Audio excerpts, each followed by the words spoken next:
जब हर एक lunar month की 14 तारीख होती है तो उस वक्त आसमान में रात के वक्त बहुत ही तेज रोशनी वाला ऑब्जेक्ट दिखाई देता है जिसे फुल मून कहा जाता है। पर अगर एक ही कैलेंडर मंथ में 2 बार फुल मून हो जाए तो दूसरे फुल मून को ब्लू मून कहा जाता है। हालांकि ब्लू मून 2 से 3 सालों में एक बार होता ज़रूर है। और दूसरी बात यह कि उसका कलर ब्लू नहीं होता। अब ऐसा क्यों होता है, किस तरह से होता है, इसको समझते हैं। चांद हमारी ज़मीन की सैटेलाइट है जो कि उसके गिर्द घूमता रहता है, पर जिस रास्ते से वो ज़मीन के गिर्द घूमता रहता है वो सर्कुलर नहीं है बल्कि थोड़ा बहुत खींचा हुआ है। और ऑर्बिट की इसी शेप की वजह से कभी वो ज़मीन के नज़दीक हो जाता है तो कभी उससे दूर। और चांद को ज़मीन के गिर्द एक चक्कर मुकम्मल करने में करीब 27.322 डेज लगते हैं। और चांद वाले एक साल में 354 डेज होते हैं। पर एक्यूरेसी की बात की जाए तो एक लूनर ईयर में 354 डेज, 8 आवर्स, 48 मिनट्स और 34 सेकेंड्स होते हैं।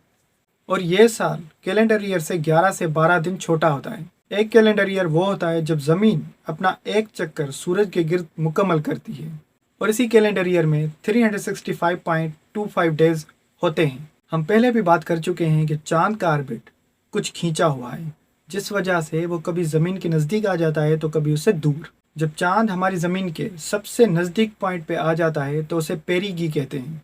और जब वो ज़मीन से दूर हो जाता है तो उसी पॉइंट को एपोगी कहते हैं। पर जब चांद फुल मून हो और वो उसी ही वक्त ज़मीन के सबसे दूर पॉइंट यानी कि एपोगी पे हो तो उसी वक्त उसी मून को माइक्रो मून कहा जाएगा, क्योंकि दूरी की वजह से उसकी साइज़ और ब्राइटनेस में काफ़ी फ़र्क दिखाई देगा।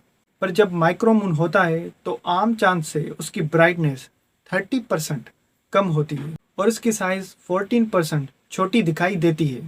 और जब चांद पेरी की जगह पे हो जो कि ज़मीन का सबसे नज़दीकी पॉइंट है चांद का, और वहीं पर ही फुल मून हो तो उसी वक्त उसी फुल मून को सुपर मून कहा जाएगा, क्योंकि नज़दीक होने की वजह से उसकी साइज़ और ब्राइटनेस में काफ़ी फ़र्क दिखाई देगा। सुपर मून नॉर्मल चांद से 14% ज़्यादा बड़ा दिखाई देता है और 30% ज़्यादा ब्राइटर भी दिखाई देता है। ये तो हम जान गए हैं कि एक लूनर ईयर में 12 फुल मून हो सकते हैं, यानी कि हर एक महीने का एक फुल मून। और यह भी हमने जाना कि कैलेंडर ईयर लूनर ईयर से 11 से 12 दिन बड़ा होता है। और करीब हर एक 19 सालों में एक बार ऐसा ज़रूर आता है जब फरवरी महीने में कोई भी फुल मून नहीं दिखाई देता तो उसे ब्लैक मून कहा जाता है। या आप इसे ऐसे समझें कि किसी एक महीने में फुल मून ना हो तो उसे ब्लैक मून कहा जाता है। पर जब फरवरी महीने में कोई भी फुल मून नहीं दिखाई देता तो किसी दूसरे महीने में 2 बार फुल मून ज़रूर होता है।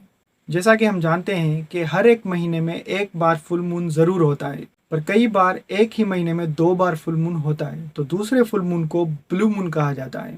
या इसको ऐसे समझते हैं कि आम हालतों में एक कैलेंडर ईयर में 12 फुल मून हो सकते हैं, पर अगर एक ही कैलेंडर ईयर में 13वां फुल मून हो तो 13वें फुल मून को ब्लू मून कहा जाता है। पर आखिर में आप ये तो बताइए कि क्या ब्लू मून का कलर भी ब्लू ही होता है? तो इसका सीधा और सादा जवाब है कि जी बिल्कुल भी नहीं। वो कोई अलग नहीं होता बल्कि जैसा चांद होता है बिल्कुल वैसा ही होता है। हालांकि वो एक्स्ट्रा मून होता है किसी एक साल का।